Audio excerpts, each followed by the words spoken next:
本师释迦牟尼佛，顶礼文殊智慧勇士，顶礼传承大恩上师，无上甚深微妙法，百千万劫难遭遇。我今见闻得所则，愿解如来真实义，为度化一切众生，请大家发无上殊胜的菩提心。下面我们继续宣讲净土教言。这部净土教言呢，我们藏传佛教当中来讲是也算是比较简略的一部法门了。那么我们前面呢也讲了这个往生极乐世界的4种因了，其中呢也主要讲了依乐和这个信心这个信心的重要性。同时也讲述了往生极乐世界的过程当中具有3大障碍，就是这3大障碍必须要迁除，就是没有了解极乐世界的功德，虽然已经了解了，但是颠倒其邪见，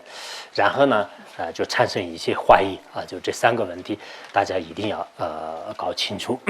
今天继续讲着对此若有人认为此极乐世界胜过其他净土，而且所有往生者全部是具足中车等车神通当无量的功德，因此不是圣者不可能往生极乐世界。有这么一个疑问这是可能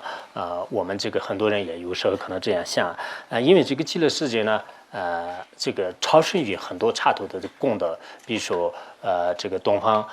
这个琉璃世界或者是这个度燧天或者是一些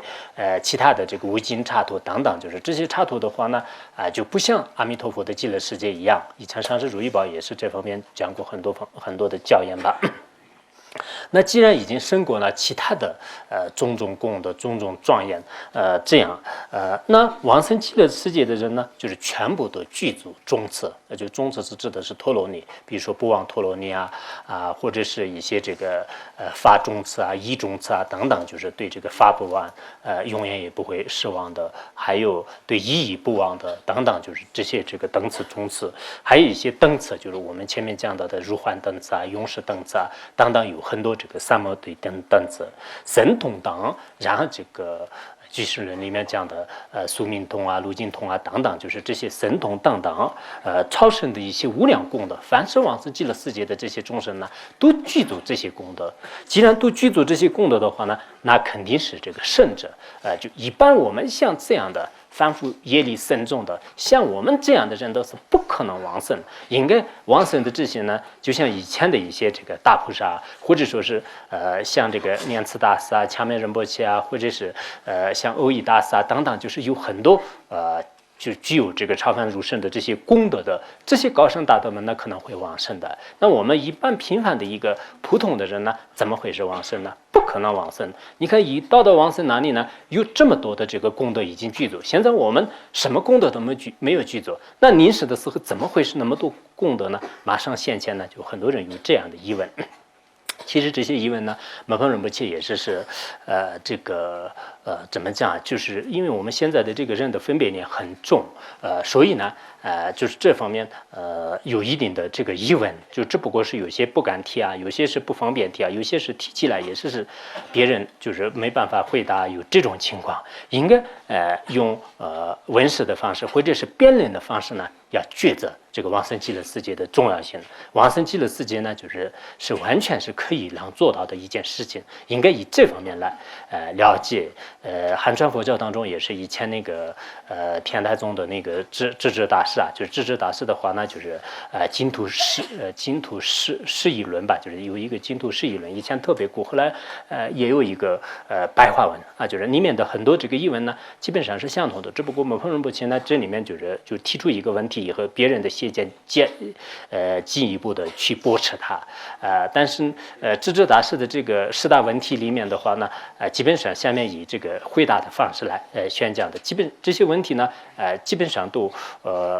怎么说就是非常有意义的，就也是问的问题是非常好。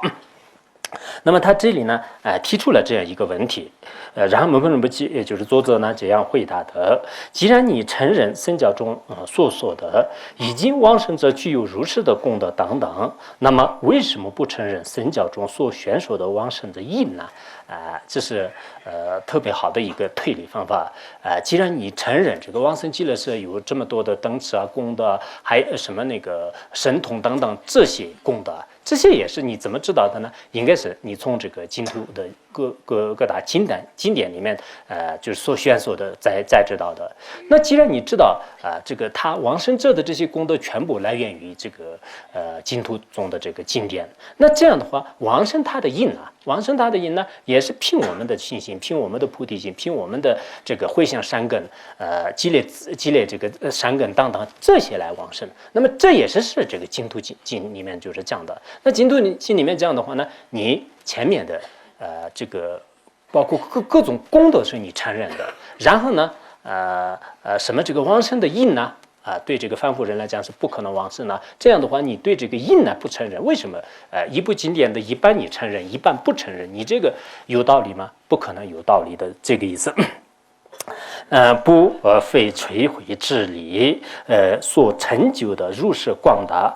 完全是凭借佛陀的愿力和智慧力。我们在这里呢，可以这样讲。当然，我们从这个凡夫人的资历的角度来讲呢，当然，所谓的往生极乐世界的这个力量呢，就是依靠他力和自力方面，汉传净土中也是这方面就是说法都比较多。但是这个是站在不同的角度来，可以这样讲。比如说，凭我的这个信心力啊，凭我的这种我有非常大的信心力的话呢，凭我的自力来也可以往生。但是这个不离开阿弥陀佛的这个加持和阿弥陀佛的愿力，这是完全不离开的。如果从阿弥陀佛的这个角度来讲的话，那就是完全是依靠这个他的发愿力和他的智慧力，就是才可以往生的。为什么呢？从这个角度来讲是往生极乐世界的他力而往生的。为什么？如果没有阿弥陀佛当年就是这样这个发愿，没有就是当时这样数次极乐世界的话呢，那么我们怎么样发愿，我们怎么样有信心的话呢，实际上也是不可能往生的。所以说呢，应该说是依靠这个他力的。我们这个有些众生的话呢，就是很容易这个修行成就的；有些众生的话呢，就是很不容易这个成就的就是这叫做是疑心和难信就是疑心和难信。那么这个呢在这个施主萨婆论，就是施主萨婆论当中呢也这样讲的。怎么讲的呢？就是这个修行的人呢，就是有一种叫做这个疑心，有一种叫做呢难信。就是那么疑心是什么呢？疑心是依靠这个佛的威力、佛的加持力呢，就是获得了这个往生的，这叫做是这个疑心，就是很容易这个获得成就的意思。那么有一种人呢，就是难信。什么叫做难信呢？这大概讲了这个五种吧，就是比如说有些呢，就是遇到恶友，就是本来这个如来藏的善根很容易成熟的，但是依靠一些恶友，就是然后呢，就是他的这个这个根基呢没有成熟。有些呢就是依靠这个恶劣的环境就是依靠恶劣的环境呢，就是没有这个修行成就，就是一直推辞了。有些呢就是依靠这个种种财物就本来是他修行很好的，然后他的条件就相当好了就是然后呢就是每天都是就盘算在那上面，就是每天都是担着这些财物，就而不能这个往生了。那么还有一些呢就是也有一些这个就其他的一些这个原因吧。就是等，就是比如说这个还有一些就是学这个小乘的就是学小乘的话呢，他就不能这个发这种菩提心，然后呢就是也是这个耽误了他的修行。所以呢这些论点当中呢也有这么样的这个差别。所以说我们在这里呢应该这样讲，往生极乐世界的话呢，可以说从某一个角度来讲是完全是凭这个佛陀的这个智慧和佛陀的发愿力导致，而并不是众生各自的能力而形成的。如果众生各自的能力而形成的话呢，释迦牟尼佛或者阿弥陀佛当时没有发愿，也是凭我们自己的能力来往生，但是这是不可能的。一定要具有阿弥陀佛的这个加持和原理的前提下呢，我们这个希望往生就是也有这个机会所以。有时候呢，前一段时间我们这里有个道友也是问，比如说有一个这个亡人亡人的话呢，就是当时他就是往生极乐世界的什么这个意念就是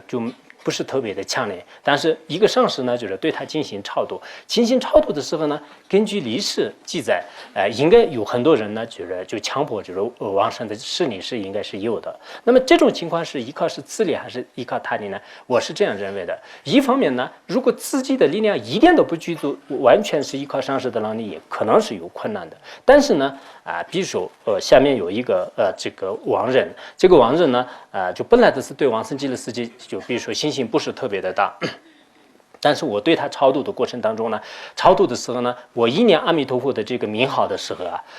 就是这个时机非常成熟的话呢，那么当时这个中医生呢，他对阿弥陀佛呢，就是马上这个升起信心，马上这一刹那间当中呢，他就发菩提心。所以我们前面所讲的4种因呢。当他在这个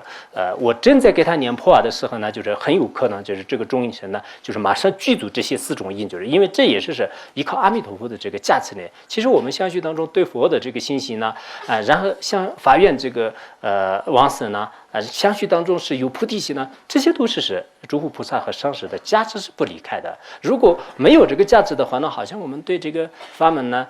就心虚索然，就是不一定有就是很大的这个信心，就是所以这个呢，就佛的加持是不离开的。在佛的加持的前提下呢，很有可能就是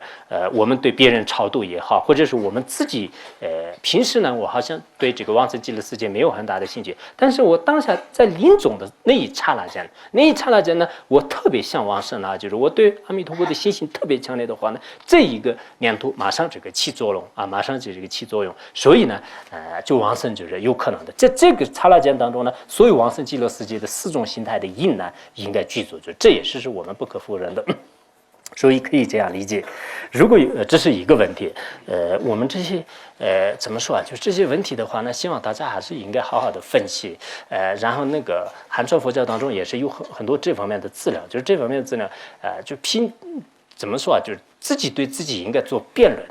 看我自己相续当中我不会往生了，有这么样的念头的时候呢，我们用这个。智慧来对它进行剥夺，就是在这个过程当中呢，我昨天所讲的一样，就如果你跟着的话呢，应该就是自己的疑问自己来这个解决，中跟者呢依靠这个上师和道友来解决，下跟者的话呢，可能就是也无所谓的，凡是我就这一天只是吃得饱穿得暖，就除此以外没有什么多的像，就是这种人呢，跟这个旁生呢没有多大的这个差别，因为这个旁生的话呢，就是有这样的一个愿望和理想呢，就是旁生都有，所以呢，我想我们作为修行人的话呢，自己对自己的未来，自己对自己的这种。怎么说啊？就是对重大的一些事情呢，不得不考虑。像在这里大多数人的话呢，也不是少年，就是应该说成年和一些这个老年人呢。那么这些人，一般从实践人的这样的话，那这些人呢，应该这个就是对自己的这个家庭啊、工作啊，很多方面是应该思想是算是成熟的了就是我这个家庭是怎么过啊？我这个工作是怎么过啊？我这一辈子当中是如何如何。但是我们作为这个大多数的这个出家人吧，就是我们现在这个范围呢，就是出家人，很多出家人呢，这方面就是不用出的，不用考虑的。那这样的话，我们每一个人呢，我的这个未来是怎么样？我怎么样修行？我怎么样利益众生？我临死的时候我怎么办？就是这方面应该值得考虑。在考虑的过程当中，我想往生极乐世界呢，最好的一种方便方法。所以在这个时候呢。你绝对是不能往生了，就是我在这个不可能往生了，就是很多可能会分别念。那么这些不分别念出现的时候呢，你说我为什么不能往生？就应该自己对自己就应该就是自问自答，就是有这个必要。如果有人说经中所说的念佛号，便可往生净土当一，乃是别是一趣，其密以为一旦获得生者过为一合，得了一地菩萨一合啊等等，才可以往生。就是有些人是这样讲的，因为我们以前学习大圆满信息修习大乘说啊，很多论点里面也讲过，不了义的一些经典的话呢，它有这个4种秘密、4种依据等等，就是这样讲过。那这样的话，有些人呢这样讲的。经典里面虽然已经说了念诵阿弥陀佛的名号呢，就是可以往生，就是这个说是这样说了，但是这个说法呢，实际上是不了义的就是这种说法是这个不是很了义的，不了义的话，为什么呢？它是这个别是依据，这4种依据，菩提伽罗依据啊，然后这个别是依据啊，由于4种依据当中的话呢，它是这个别是依据，别是依据是什么呢？就是我们这个死完了以后的是不能往生的，但是以后就是未来呢，就是可以往生，所以呢，就佛陀这个针对以后往生的这个密意来，就是现在就让往生，就是让往生。那么并不是当下往生，就是并不是死完了以后立即就往生，只不过是在以后能往生呢，所以就是佛陀呢，就是为了就是印证一些众生的根基，而说是你要念佛号就可以往生了。有这样，就别人是这样讲的，所以呢，我们这个先念佛号，然后再过了这个无数劫啊，或者是一个阿僧祇劫以后，获得了这个一地菩萨。获得一地菩萨以后呢，他有身边和神通，有自由自在的这种能力。这个时候呢，你就可以超越这个世界，就是到这个一个这个刹土以外的往生极乐世界。否则的话呢，我们凡夫人怎么能往生？我凡夫这样的一个人别说是这个死的时候到这个极乐世界那么遥远的地方，你去美国也是很困难的。所以我凡夫人肯定不能跑得那么远，应该是这种这个话呢，是一种别是一趣的语言。也就是说到底一点的话呢，释迦牟尼佛是为了有些众生，一些难度的众生呢，像给这些众生而讲的，实际上是这是一个不疗愈的经典啊。有些人是这样以为的，确实是以前也是听过啊，往生极乐世界这是不疗愈吧？这个有这种说法，但实际上这些人呢，我们学过儒中论和有些这个大乘经典，比如说这个戒身密意经啊，就是这些经里面什么叫做疗愈，什么叫做不疗愈，就是这些疗愈的条件和不疗愈的条件呢，已经讲得非常清楚了。如果是不疗愈的话呢，我们如果这样承认的话呢，有一定的理证妨害。就是从理论上呢根本说不过去，就是这样呢才叫做是不疗愈的这个经典。但是我们这个死亡呢以后呢，你既能往生极乐世界，这个道理呢根本不会有任何理证妨害。就是下面我们这个也是这样回答，就是这个问题还是很重要的。以前上师如意宝也是宣讲这个净土教员的时候，当时不是净土教员吧，就是当时还可能没有讲，就是当时我们这个学院的一个老干部，现在的已经圆寂了，他呢当时在上师面前也是说过啊，就是这往生极乐世界没有那么快吧，这个是肯定是别是一去。然后上师如意宝呢，就是当下就好像这个从显现上啊，就显得是特别不高兴。当时呢说是你们这些人呢，就因为也没有这个血统，好像学是学了一点，但是根本没有这个血统。那如果是他是不疗愈的话，那你可以说出就是有什么理证呢？有妨害。后来那位这个老堪伯的话呢，就是也没有这个说出什么这个没有说出以后的话呢，后来上师如意宝在讲经说法的可能起码有好几次呢，就是在课堂上也是就是批评这样的这个批评呢，还是起到很大的作用。因为我们很多人的这个相续当中呢，首先刚开始的时候确实有这样的，这个不可能那么简单吧？应该是这个经典是不疗愈的，还是佛陀呢？就可能是就是像我们有个别的众生呢，就引证根基，就是可能是这个意思，就是有这种想法。那下面呢，摩诃仁波切讲的这个例证是非常尖锐的。博持如经中说，今以念诵佛号，便可往生净土。佛陀呢，就是在这个佛经里面讲了，这个仅仅是依靠念诵这个阿弥陀佛的名号呢，就是可以往生极乐世界。就是这个是在汉传佛教和藏传佛教大家都是非常清楚的一个道理。然后摩诃仁波切把这个问题分析的时候呢，就是有两种。有些人念诵佛号，虽然死后并不能立即往生，但最终必定会往生。佛陀所言始终也是无有起火的，就是有两种情况。有一种情况的话呢，比如说我们造了无间罪啊，或者是造了这个谤法罪啊，或者是自己的信心不足、愿力不足、菩提心不足等等，就是这些因缘条件没有具足的情况下呢，虽然他每天都是南无阿弥陀佛、南无阿弥陀佛，一直念了很多很多的，但是最后死的时候呢，就死完了以后没有立即往生，就是没有立即往生，就是没有往生，就是这也是真实的。但是当时因为他念了这个佛号以后呢，就是他在未来的就是在一旦就是终有一天呢，就是肯定会是这个往生的。这一点呢，就是佛陀的这个语言也是始终是不起火的。所以刚才那个别是一去的话呢，这个佛陀的念佛号的个别的人呢，我们这个佛经里面所讲到的这些条件不具足的情况下呢，有些人不能理解往生，然后在其他时候能往生。所以佛陀呢，就是说是这是别是一去的，就是有些佛号呢，就是可以这样说，这是一种情况。还有一种情况呢，如有些具足信心者，死后立即得以往生，因此说死后往生比差的深言是真实语。那么有一种人的话呢，他前面的这些往生极乐世界的四种因条件全部具足，然后他的这个三种障碍也好，两种障碍这些呢，全部已经这个远离了。这种人呢，这个因为它的心性和原理全部都具足，死后呢就是立即会往生极乐世界的立即。因此呢就是佛陀说是这个念佛好的人呢，就是死完了以后立即往生极乐世界，这个话也是真实不虚的啊，就这也是真实不虚的。也就是说，这个成别识能往生的，就是刚才前面的这一个道理吧，就是那么刚才前面的这一个道理呢，可以说是这个成别识能往生，就是在别的时候能往生，就是有这么一个情况就是有这么一个情况，应该是这样解释，否则谁能够说所有的自从佛法者均可往生当，绝对是指他是将成熟之意呢？这个可能谁都不能说，这一句话非常重要。我们当中有没有能敢说？如果敢说的话呢，你们站起来可以就是给你就是打奖励。当然你要这个能说出有一定的依据，谁能说呢？就是谁有理由说啊？所有的次佛法的，不管是你阿弥陀佛也好，或者是释迦牟尼佛的名号也好，凡是具有这个四种往生极乐世界的四种因的条件下呢，念佛法和不具足的这些呢，凡是念佛法的这些呢。就是读这个往生极中刹土的话呢，不是立即往生的，它就是在其他时候，在过了很多时间以后呢，才可以往生的。就是在别的这个时候呢，就是成熟的，当时立即呢不能往生的。谁如果有这样这个能说的，有没有？就是如果有的话呢，当然是你就可以说出来，但你的依据呢，就是必须要充分。因为人的业力、缘分、根基、次第都是无量无边的。我们这个在座的人当中的话呢，确实是今生当中的一些业力啊、根基啊、缘分啊、善根啊，这些都是也是无量无边的。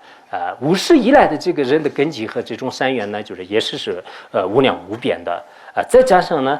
就是对此佛陀的幻变，就是阿弥陀佛的这个加持力啊，他的幻变啊，他的这种这个什么这个智慧力量的话呢，也是无量无边的。以听闻佛法，也会有死后立即往生极乐世界者。所以呢，在这么多个人当中，听闻佛法、念诵佛法以后呢，死后立即往生极乐世界的，这是必定是有的，就肯定是有的，会有的。对此无有任何例证能破。那么这个道理，我们就在不管是什么样的人面前呢，可以说是大胆的可以说就是大胆的说，我们只要是去除这四种因的时候呢，这些人当中肯定会有往生极乐世界的。我们大胆的这样说的话呢，那么对这个道理，任何一个具有可靠、确凿的、颠扑不破的这种例证来害我们的，也就是说是驳斥我们、反驳我们的这样的这个理论呢，在这个世界上是找不到的。就是摩诃仁波切在这里，就是特别这个有力的一个话呢，就给大家就是明示的，就是。所以我想呢，我们这个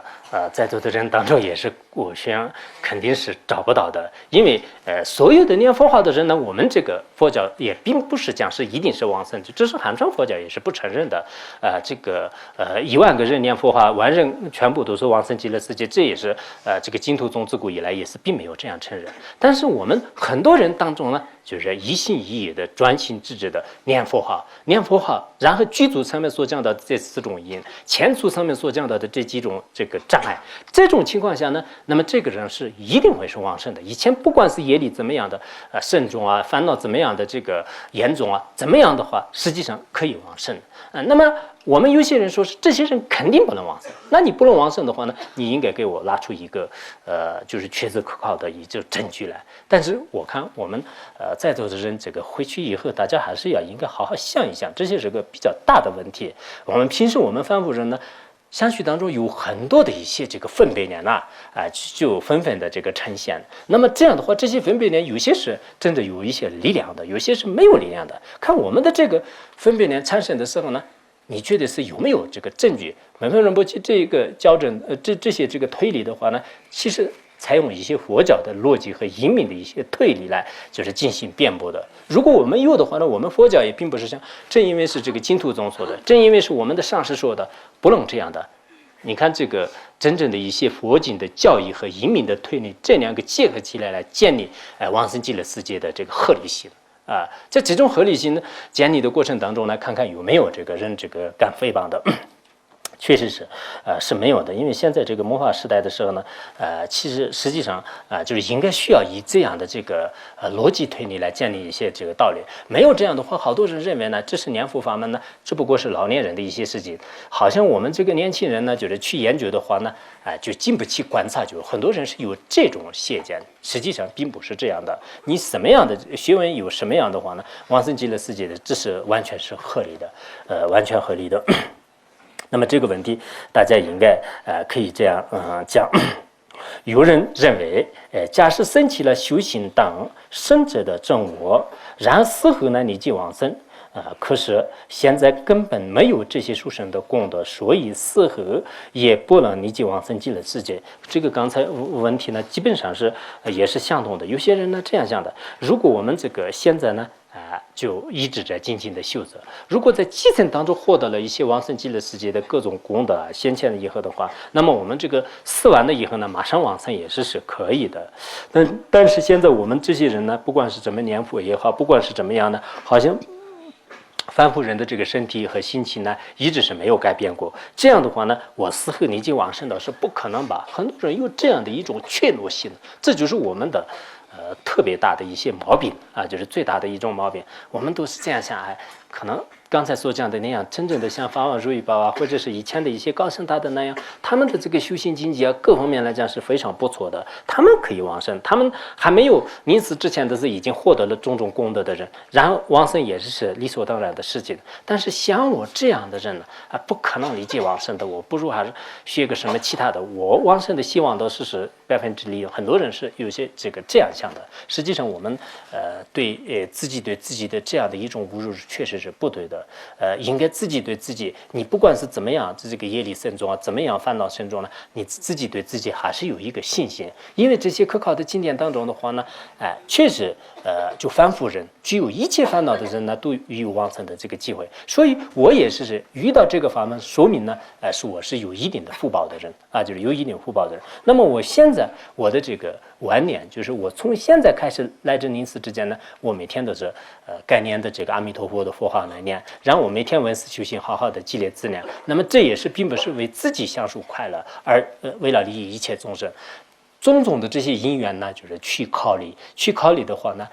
就是一定是能往生的。这就是佛陀所说的。作为我们佛教徒的话呢，佛陀的这个金刚愿呢，一定要这个深信不疑。那么下面就是说，这个驳斥他的这种说法，如今升起修道以先前生者的真我，或者真我境界，或者是不久的将来呢，就是先前这些真我的境界，则虽然为重新加上以听闻佛法等便让往生这样的事半功倍的其他因，就是如果你真正是这个现在的是已经获得了圣者的果位也好，或者现在没有果位，马上都已经获得了这样的果位，这种境界的人的话呢，你虽然没有加什么念佛号，对阿弥陀佛生起信心发菩提心呢，这些没有加这些其他的因的话呢，也就是必定是往生的，也就是但是呢，也可以无疑能够往生的。如果你真正是获得了一些修行的大成就者，这样的话呢，你不一定是你念佛号以后可以往生了，具足这4种因的时候一定往生了，不用这么说。已获得了这种一地菩萨，获得了二地菩萨，或者说是即将获得的这些人的话呢，那么就是不需要就是重新加上念佛号等这些渐变一心的法门，就你自己呢就一定是能往生的。但是实际上并不是这样的，因为从佛经的教义来看的话呢，应该说是我们这个凡夫人很多都是针对我们这个凡夫人说的。原来不是我们讲过吧？当时有些人呢认为是这个学密宗是从八地菩萨开始的，那么并不是从八地菩萨。如果是八地菩萨开始的话呢，我们知道是密宗的很多戒律的话呢，就是对八地菩萨根本不需要这个要求的。同样的道理，如果这个也是往生极乐世界是全部是圣者以上的一件这个事情的话呢，那么就是仅仅的为念佛号不能生邪见不能生怀疑然后不能造这个谤法罪，造无我见罪。到一地菩萨以上的人，一般来讲的话呢，就是不可能造作这些恶业。所以呢，我想是应该从这个经典的意义上呢，就是可以看得出来。对此，经典当中是这样说的：除造无无间罪以及司法罪外，皆可往生。因为往生极乐世界的人的话呢，那么这个除了造无无间罪的人，还有呢就是造谤法罪，就是这是我们前面也已经再三的讲过，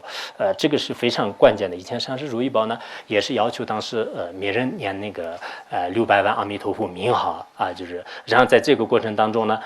就是原来说是100万吧，100万的话，我们这个就是我们这个藏文的这个名号。如果韩文南无阿弥陀佛的话呢，就是应该是600万吧。然后那个就如果我们一生当中是造了一些恶业的话呢，就是要清净这个要忏悔，这样的话念这个40万遍金刚萨埵信咒这是非常重要。就是最近也是堪布也提倡那个什么念金刚萨埵信咒啊。其实我们每一个人呢，如果真的能这样继续这样修下去的话呢，不仅是我们在这个从智慧方面呢，一定要就是加强自己的这种力量，就这个很重要的。还有呢，在这个修行上的话呢，就随时随地的是自己念咒语啊，还有一些这个磕头啊，很多方面的一些这个修行呢，不能这个离开的就不能离开的。所以呢，我以前在讲那个军规教育二规教育论吧，那个时候也是说了，如果每天都是能念那个金刚萨埵1万遍的话，那就是在1年当中都就是将近这个300多万呢。但后来有些人的是已经就是一直不断的就是念，就是已经现在南宗当中也有个别的人，女宗当中也有个别的人，大概现在的是也一直念到这个700-800万呢，就是也有这样的。但人与人不同的，有些人的话呢，今天我强调以后呢，明天可能念1万遍，就是然后后天呢就忘了，或者是就关得到1个月，关得到半年，就是或者是半天，就是也有这种情况。所以我们自相续当中从来的是没有这种谤法罪，没有这个邪见呢，这些是很难说的。我们这种习气和分别呢是非常这个坏的所以为了铲除这些罪障的话呢，每天都自己对自己有这样的要求是最好的。希望大家呢我们上师如意宝呢，就是不仅是在理论上和修行上非常的这个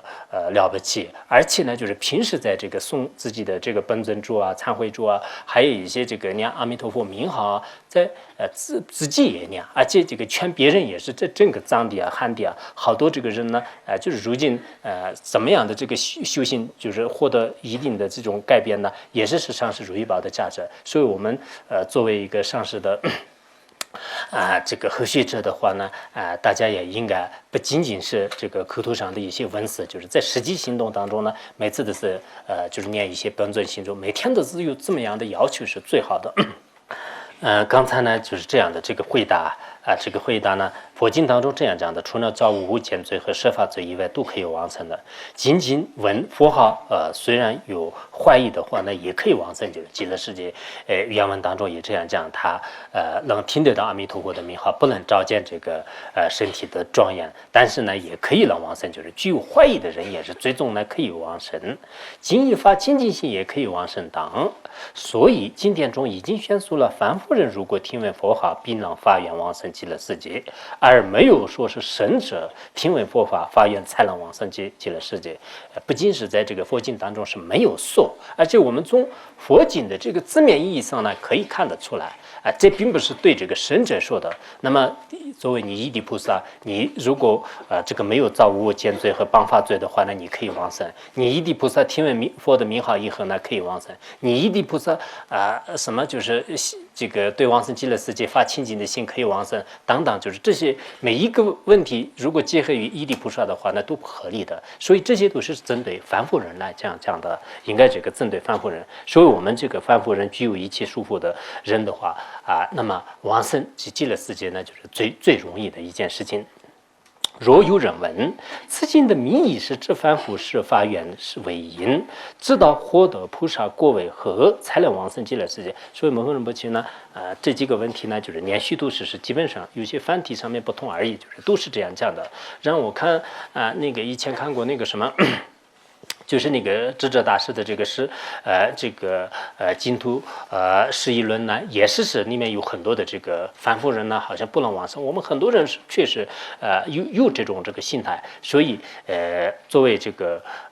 教理，就是教理解释的话呢，一定要针对这个凡夫人，凡夫人可以往生啊，就是凡夫人可以往生，就是这一点是我们应该可以理宗。那么不测他的观点，如果是这样，那么经典当中为何说以心性和愿力便可往生？就如果是是这个得地的，或者是作为菩萨来往生的话，那就是为什么说是凭这个信心和愿力来往生？是对菩萨来说合不合理？应该考虑。若有人认为虽然依靠心力和愿力还不能往生，但如果升起呢心性、希求性则逐渐获得神者的证悟智慧，之后再可以往生极乐世界。此经是不了义。刚才这种这个说法呢，就是具有迷义的，就是不了义的，就是所以我们这个弥陀经呢，这些里面就是凡夫人可以往生呢，这些经典呢就是不了义的。如果这样认为的话，也是不合理的。博士佛经当所言，唯以心性愿力即能往生，此教义无有任何直接能害的逆证。如果是不了义的，就大家应该知道，就是有3种条件，就是一个叫做是以逆证直接妨害，就是一个叫所谓。那么这个所谓和就刚才那个别用啊，叫什么？那个不说了。然后这个就直接能厉害，就是最强有力度是直接力证的妨害。但是我们说依靠按照净土经所讲的，依靠愿力和心性力能往生的话呢，有没有直接的这个力证妨害啊？这是根本没有的。我说一个人呢，具足心性和具足这种念佛的这种条件，然后呢。他不能往生，就是如果能往生的话，那如何，就是对力证如何相违啊？就有没有这样的力证直接妨害，就是根本没有的。但是我们其他的不了义的一些东西的话呢，如果你自己字面上这样理解的话呢，有什么的这个力证妨害，就是我们学英明和中观的时候呢，大家都非常清楚的。所以这个根本不是不了义的经典，应该是最了义的经典，最可靠的经典。你这样来理解。因为以佛陀的愿力和智慧力，如果能听闻佛号升起希求智心，那么仅依靠此等因之力，你们民众是便可显见佛的化身啊，就是你在民众的时候呢，就完全能照见这个佛的化身，阿弥陀佛的化身。对此升起信心增上呢，不忘正念等六无根，然后。我们还没有真正断气的时候呢，就是对佛陀和对阿弥陀佛呢，就是升起信心。升起信心的时候呢，自相续当中的这个生者的无根呢，也已经具足心根、精根等等，就是这些无根也具足，而且呢。在自相续当中，就以前没有具足菩提心的话，那就是菩提心也会具足的。然后以前没有具足什么其他的一些善根，其他一些善根的话呢，当下你的千百万的很多的这种质量都已经具足的。所以其他的有些这个经典当中的话呢，我们这个念诵佛号呢，让这个灭除就是灭除这个80亿90亿界的这种所有的罪业，全部就是得以清净，就是也有这样的这个说法。在短暂的时间里即可往生生者的道者，就是在短暂的时间，比如说我歪气已经断了，内气还没有断，这个时候呢，别人就是对我这个助念诵阿弥陀佛，或者是自己呢对阿弥陀佛升起心情，这一个刹那间当中呢，我的无始以来的业力呢，就是全部依靠佛的力量和我的这个信心的力量牵出，然后我的相续当中呢，就是身边神通等，就是无量的这个功德呢，就是当下就是现前的。那么一刹那就是前年都是这个凡夫，后年都是圣者，就是应该有这么一个机会就是这么一个机会。这样的刚才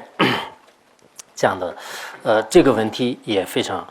重要。我们有些人呢像真的还没有得到圣者果位之前的话呢，怎么会是短短的时间当中所有的功德全部聚焦，就是有这个怀疑的。实际上我们自己是孤陋寡闻，对佛经和论点呢一无所知的缘故。如果是真正是我们这个观闻多学，对很多的这个经典呢都已经学习过的话呢，基本的道理应该会通的。我们这个时间上也是有很多这个不可思议的这些奇迹是频频会发生的。那么在佛教当中也是依靠佛的威力啊，这个一些菩萨的加持啊，或者是弥主的加持啊，实际上是本来是一个人呢。就是在平常的时间当中，是依靠很长的时间来才能完成的东西啊，在这个依靠佛或者是依靠一些注意的这种力量的话呢，在短暂的时间当中也可以完成。比如说现在科技机器的这种发展吧，那么以前我们古人呢，就是依靠这个步行呢，让做这个8个月啊，就是1年当中的话呢，那么现在就是几个月或者是1天的时间当中呢，就是可以完成，就是可以完成的。我们以前从这里到这个加拿大，这个如果步行的话，那就是或者说步行当然中间有大海，可能是非常困难的，就是怎么样也是很难说的。那么现在的话呢，就是通过这个科技呢，很快的时间当中也是能完成的。同样的道理，实际上呢，本来的非常这个缓慢的一件事情呢，就是很迅速的方式来就完成，这种现象是相当多的。所以往生极乐世界呢，也是这样的一个道理啊，就是也是这样的一个道理。他这里也说了，例如主语加持的种子立即可以成熟。现在有些特异功能啊，或者是一些有这个幻化师啊，他们的话呢，就是念一些注意，就是然后呢，就是这个种子一做加持的时候呢，就是马上就是苗芽就是长出来啊，就是苗芽长出。佛的一些经典当中也是以前也有这方面的公案，大家都非常清楚，就是比较多的就是现在呢，人们也是经常见的一些啊，在常见的很多东西呢，就是也觉得非常稀奇，就是有这种情况是有的。所以本来呢，就是依靠很长时间才能成熟的一些种子的话呢，就是通过密组的价值，或者是通过一些这个换变的这种力量呢，马上这个成熟的，就这种情况也是有的。现在很多农作物啊，现在很多就是比如说这个农田的话，那好多都是依靠各种各样的一些这个化学啊，化学这个药物啊，就是依靠它呢，就是让这个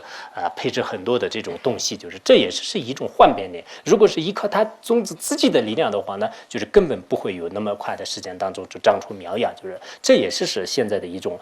状况。同样的道理，不费力也可以退者，会有顿超而获得神者的智慧者。就是不用费力的，不像我们这个一个阿僧祇劫啊，就是那么长的时间当中，通过一些苦行呢，就是不用什么，就是在很快的时间以顿超的方式来，所有的地道全部就是圆满的，就是这种道理是有的。否则，如果你这些全部都不承认的话，一切弥足的甚深方便、民主的甚深功德以及三世的高深幻变等也成了怀疑之处了。如果你这些统统都不承认了，不承认的话呢，那么我们弥足当中呢有很多的一些这个深深的这个方便方法，比如说弥足当中呢就是依靠这个降伏啊、双运啊，以这种方式来6个月这个成就的公案呢，以前我们讲那个印度这个大成就者专辑当中也是有这样这个讲过的。还有呢就是我们这个弥宗当中呢。就是不能给别人这个告诉的智慧和方便结合起来的一些弥足的能力，就是不能以非法机面前自己所宣说的一些方便法门，以这些方便法呢，就是完全能成就自己的一切所欲啊，比如说西征怀柱的事业啊等等，就是这是弥宗里面有一些特法，就是这种情况也是有的。还有呢一些民主的话呢，就是念一些本尊的一些这个主语啊比如说我们这个念金刚萨埵心咒啊、玛尼巴密弘誓啊等等，有很多的这些这个注语的话呢，那么自相续当中的无始以来的罪也可以减除，智慧也是可以开动，等等等，就是有很多的一些民主。这个民主和民主的这些神圣功德，以及呢，就是佛陀的这个不可思议的加持啊、幻变呐，这些呢，如果你层面的全部都不承认的话，那这些都已经成了这个怀疑之处了，就这些都是该怀疑了。就是曼帕仁波切也是已经讲了，就是佛的这种不可思议的加持，弥主的这些不可思议的加持呢，全部都已经成了怀疑之处了。如果你说的真的话呢？因此等不尽心情，不能顺利承办，因为这些刚才说弥主啊，什么这个佛的这个什么就不可思议的这种价值的话呢，也不能承办大的这个事业。若能承办的话呢，在凭心性和愿力呢，也可以往生。如果佛的不可思议的加持力啊，还有弥主的一些不可思议的加持力的话呢，那么阿弥陀佛的这个愿力和我们的这个信心力呢，也怎么不能往生呢？应该可以让往生的，这是可以的。譬如相传有母女娘子在恒河和杨木奴河的汇合期间，死后转生于色界天。他们虽然未曾修过色界天的禅定智因，我们按照俱舍论的观点的话呢，你如果要转生到色界的话呢，你必须要获得了第一禅到这个四禅之间的这个禅定在人间没有修成的话，那你根本没办法上去的。但是也有一些特殊的情况，因为当时他们娘母子在这个河里面，我们这个如菩萨行论和大圆满前行当中都有，就是母亲呢，就是像是我的这个女儿呢，如果没有这个一抹在水里面，我的死了的不要紧，对她升起一个强烈的这种悲心。然后呢，女儿呢也是想我的这个母亲没有死的话呢，我的死了也不要紧。他们因为互相就是撑起了这样一个非常强烈的这种明心，就是这样以后的话呢，以这种新的力量呢，马上往生到这个什么，就是色界天，就是所以这个时候呢，禅定的因根本没有成立，也是很快就成立了。所以我们往生极乐世界的话呢，也是同样的，根本没有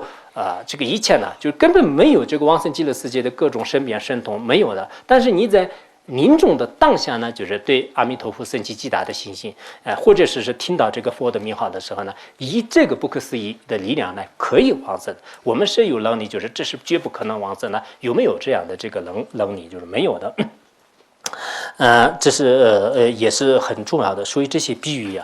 我是这样想的，就是这个净土教员表面上看来呢，还是只是这个十几片，就是没有什么的，但实际上呢，这里面也有很多的这个显宗密宗包括我们这个佛的深深的价值这些都是讲的这个特别清楚。因此，我们作为一个佛教徒始终都不仅是有一种智慧，还要承认一种信心。如果这个信心根本都没有的话呢，那么我们身上虽然披着这个袈裟，但实际上呢，跟这个实践的学术界的一些大学老师没有任何差别。你这个口头上讲的再怎么样天花乱坠，实际上呢，对众生的相续也没有，你自己的相续也没有。正因为你就不承认极乐世界，不承认佛的这个价值，所以现在有些学术界的这个道理看了以后的话呢，真的这个非常痛心，就是可以这样讲就是现在的这个还在世界上呢，就是非常出名的大法师而这个有些他们的这个传承弟子当中的当然是有两种的这是我们也可以看得出来就是也有这个两种，有些呢完全的斥责他的观点，有些呢也受到一些藏传佛教和其他大乘佛教的影响呢也有一些这个随顺其他宗派的也有，所以我们学习的过程当中，我觉得是你们当中也是可能受其他的影响。有时候看着有些人的话呢，好像根本从他的这个人的行为当中，就根本发现不了一种信心的状态，就好像这个对这个佛陀呢，就是看着一种，这就完全是一种迷信，就是他们是什么样，学术界是什么样对待呢？我们往生极乐世界念阿弥陀佛名号，全部都认为是一种迷信如果是一种迷信的话呢，那佛陀就是告诉我们的这些经典是我们怎么样解释。有时候看来的话呢，他们也是智慧非常欠缺。佛陀在佛经里面讲的那么清楚，但是你把它当作是一种迷信呢，从你的分别念的这种学术哲学呢，就认为这是非常了不起的至高无上的一种理论。那这样认为的话呢，我想我们这个世界变成怎么样？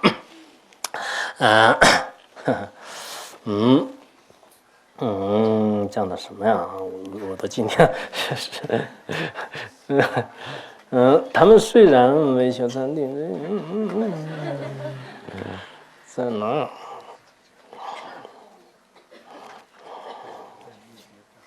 他们虽然未曾修见世界禅定智因，但由于相互生起蒙离的本命之心。三藐一乐之念，而是立即成就禅定而往生天界。在末界的时候，在这个灭界之时呢，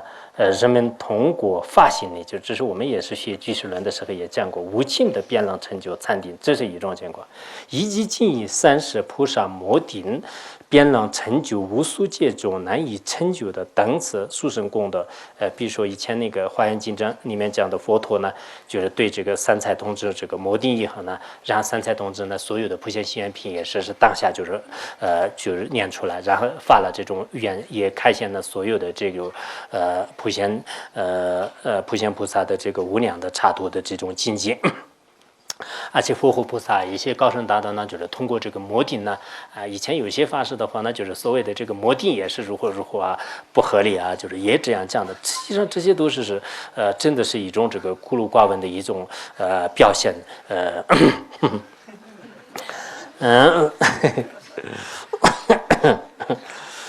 此理与上述的道理相同。好，今天讲到这里。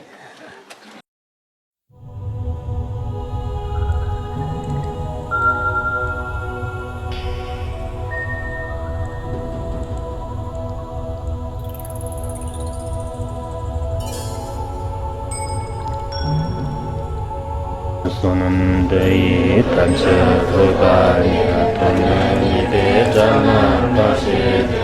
kirgana jirano chupai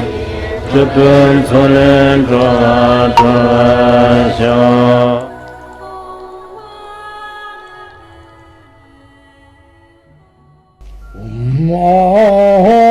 Banzan gara banna sadar Banzan gara banna sadar Banzan gara banna sadar